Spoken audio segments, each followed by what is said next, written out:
Hey, it's Paul from howtoplaybassdotcom, third in our mini-series of bassline tutorials looking at Duck Dunn basslines. Today we're looking at Hold On I'm Coming by Sam and Dave. Great tune, great bassline, pretty straightforward. There's only really 3 sections to it.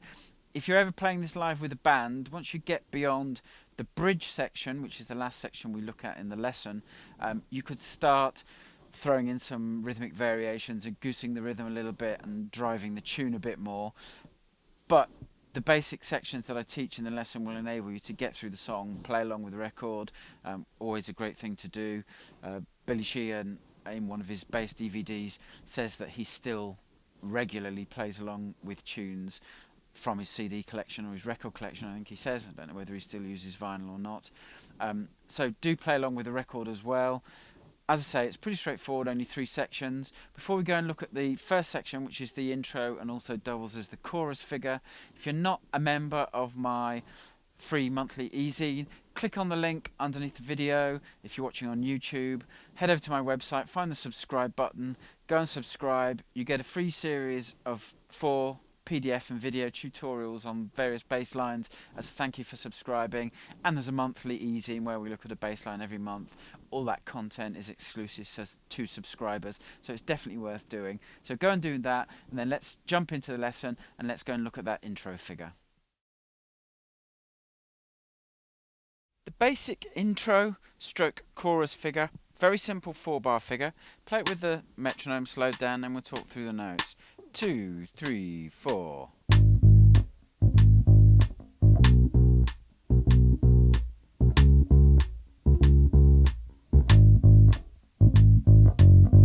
Okay, and then when you're in the intro you'd be into the verse, or if you're coming out the chorus, back either to the verse or the bridge. Okay, very simple. Essentially 3 basic chord notes, which are A flat, C flat, D flat, A flat 4th fret of the E string, C flat the 2nd fret of the A string, also the same note as B natural, the enharmonic equivalent as it's called, D flat the 4th fret of the A string, and then back to that A flat, and it plays root notes.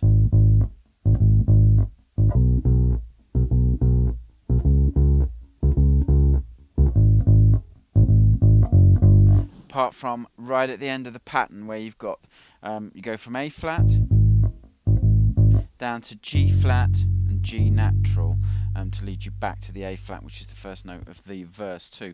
G flat is the 2nd fret of the E string, G natural 3rd fret of the E string. So very simple section. If you're playing it live with a band, as you go through the song you can develop the line a bit, throw in a bit more rhythm, throw in some more passing notes, but that's the basic line, and if you just played that, that would get you through the intro and the choruses. Let's go and look at the next section of the tune, which is the verse. The verse is an 8-bar section. Starts off A flat's the basic tonality for 4 bars, and then 4 bars in D flat, and essentially you're playing the same pattern but just transposed up. The only differences are where you go from A flat to D flat, or where you go from D flat at the end of the 4 bars of D flat to A flat in the chorus. There's some different approach notes. Play through the 8 bars and then we'll talk through the notes. 1, 2, 3, 4.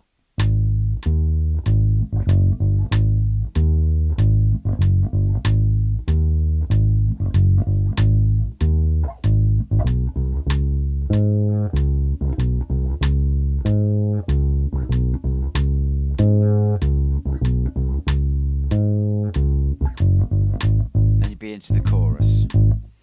Okay, so let's look at the basic pattern in A flat. It starts on A flat, 4th fret of the E string, E flat, the 5th, 6th fret of the E string, of the A string, back to A flat again, and then you've got these passing tones, or down to the minor 7th, which is G flat, and then the chromatic between G flat and A flat, which of course is G natural. So the pattern is A flat, E flat, A flat, A flat, G flat, G natural, in that kind of rhythm. So it does that for 3 bars. Then the fourth time through, it plays the same rhythm. The only thing that's different are the two passing notes to lead you to D flat. And those two passing notes on the fourth bar are C flat or B natural and C natural, which is the second and third frets respectively of the A string. So that fourth bar. Then you'd be into the pattern in D flat. Pattern's identical to the pattern in A flat but moved up a string. So let's stop that and look at those notes. You've got D flat, fourth fret of the A string, A flat, which is the sixth fret of the D string, back to D flat twice, and then you've got C flat, C natural, that down to minor seventh, and then the chromatic note that leads you back to the pattern. So it plays that pattern exactly like that for 3 bars.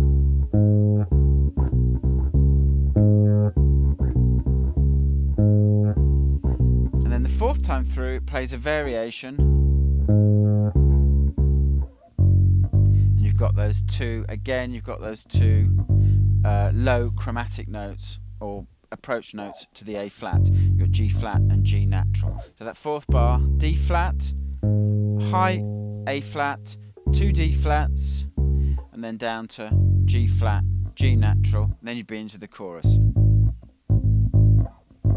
etc. As we looked at, the chorus is the same pattern as the intro. There's one other section to look at, and that's the bridge, which is a 12-bar section. Let's go and have a look at that.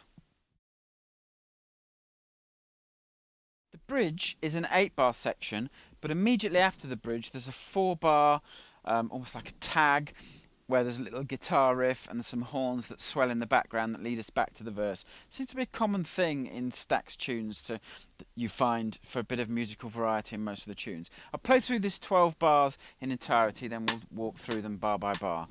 1, 2, 3, 4.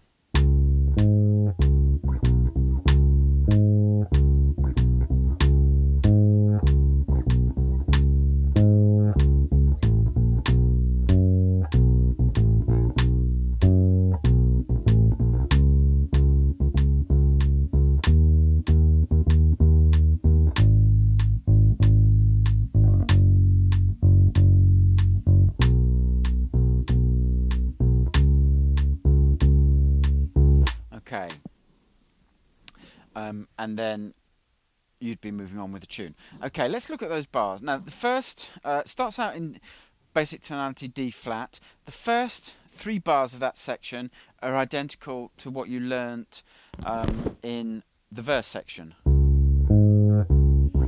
which is D flat, A flat, D flat, D flat, C flat, C natural. Does that for 3 bars. Then you've got this variation, which are 2 different approach notes tagged on the end, which are the open A string and B flat, first fret of the A string. Then you go and play a variation of the pattern on C flat, which you play twice. It's C flat, second fret of the A string, G flat, fourth fret of the D string, back to C flat again, open A string, B flat, and plays that pattern twice, and then you go up to D flat, fourth fret of the A string, and you play this kind of rhythm,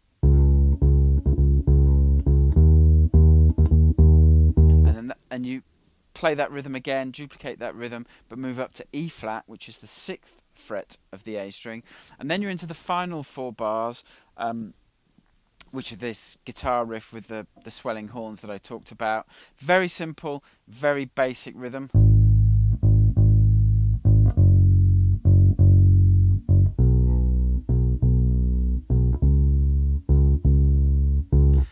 And the notes you want for those 4 bars are A flat, 4th fret of the E string, G flat, 2nd fret of the E string, C flat, 2nd fret of the A string, and D flat, 4th fret of the A string. And those are all the sections you need to play.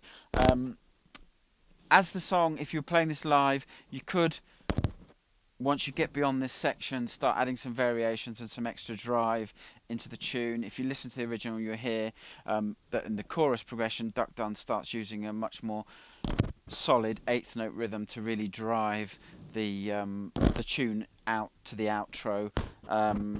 But with those basic parts, you could combine those, get through the tune, and sound authentic as well.